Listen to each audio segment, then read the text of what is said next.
Deuteronomy chapter 22, Holman Christian Standard Bible. If you see your brother's ox or sheep straying, you must not ignore it. Make sure you return it to your brother. If your brother does not live near you or you don't know him, you are to bring the animal to your home to remain with you until your brother comes looking for it. Then you can return it to him. Do the same for his donkey, his garment, or anything your brother has lost and you have found. You must not ignore it. If you see your brother's donkey or ox fallen down on the road, you must not ignore it. You must help him lift it up. A woman is not to wear male clothing, and a man is not to put on a woman's garment, for everyone who does these things is detestable to the Lord your God. If you come across a bird's nest with chicks or eggs, either in a tree or on the ground along the road, and the mother is sitting on the chicks or eggs, you must not take the mother along with the young.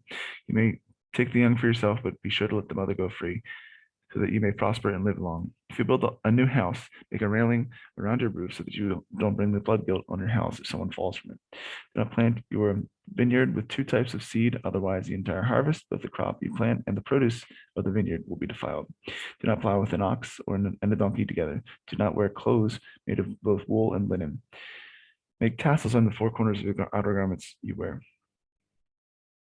If a man marries a woman, has sexual relations with her, and comes to hate her, and accuses her of shameful conduct, gives her a bad name, saying, I married this woman and was intimate with her, but I did not find any evidence of her virginity.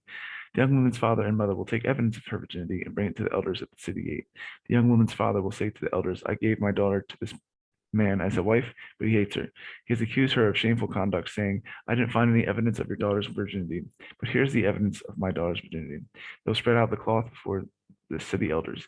Then the elders of that city will take the man and punish him. They will also find him 100 shekels and give them to the young woman's father, because that man gave an Israelite virgin a bad name. She will remain his wife. He cannot divorce her as long as he lives. But if this accusation is true and no evidence of the young woman's virginity is found, they will bring the woman to the door of her father's house, and the men of the city will stone her to death. For she has committed an outrage in Israel by being promiscuous in her father's house. You must purge the evil from you. If a man is discovered having sexual relations with another man's wife, both the man who had sex with the woman and the woman must die. You must purge the evil from Israel. If a young woman who is a virgin is engaged to a man, and another man encounters her in the city and has sex with her, you must take the two of them out to the gate of that city and stone them to death. The young woman because she did not cry out in the city, and the man because he has violated his neighbor's fiance. You must purge the evil from you.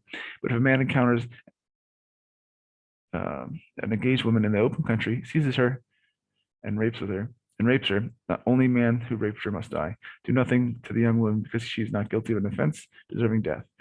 When he found her in the field, the engaged woman cried out, but there was no one to rescue her.